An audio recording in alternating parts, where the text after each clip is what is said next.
বেতো শাক মানেই আমরা বাঙালিরা বুঝি বেতো শাক ভাজা, শিম, বেগুন, মটরশুঁটি, শুকনো লঙ্কা, পাঁচফোড়ন দিয়ে।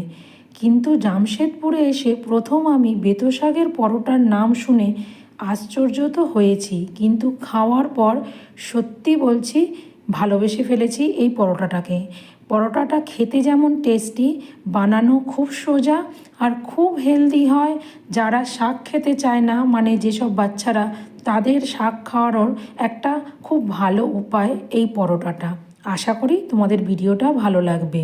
প্রথমেই বেতো শাকটাকে ভালো করে ধুয়ে ছোট ছোট করে কেটে নিয়ে শুকনো খোলায় তেল ছাড়া নরম হয়ে যাওয়া পর্যন্ত লো ফ্লেমে ভাজা ভাজা করে নিতে হবে। মনে রাখবে শাকটা যতটা সম্ভব মিহি করে কাটবে। এবার আটাতে পরিমাণ মতো নুন, লাল লঙ্কার গুঁড়ো, ভাজা জিরে গুঁড়ো আর জোয়ান দিয়ে ভালোভাবে মিশিয়ে নিয়ে বেশ খানিকটা সাদা তেল বা ঘি দিয়ে ভালো করে ময়াম দিতে হবে। ময়ামটা যেন পারফেক্ট হয়।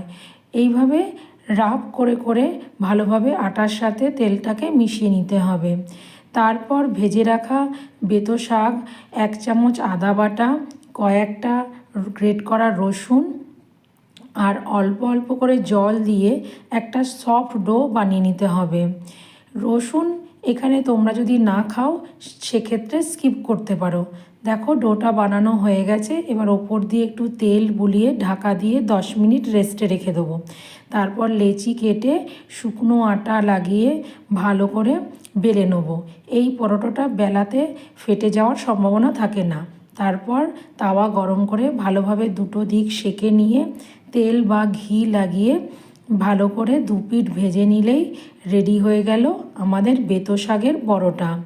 তো কেমন লাগলো ভিডিওটা অবশ্যই কমেন্টে জানিও। ভালো লাগলে লাইক, শেয়ার, ফলো করে পাশে থেকো। এই পরোটাটা ব্রেকফাস্ট, লাঞ্চ বা ডিনারে খাওয়া তো যাবেই, তার সাথে সাথে বাচ্চাদের টিফিনেও আচারের সাথে দিতে পারবে। তো চলো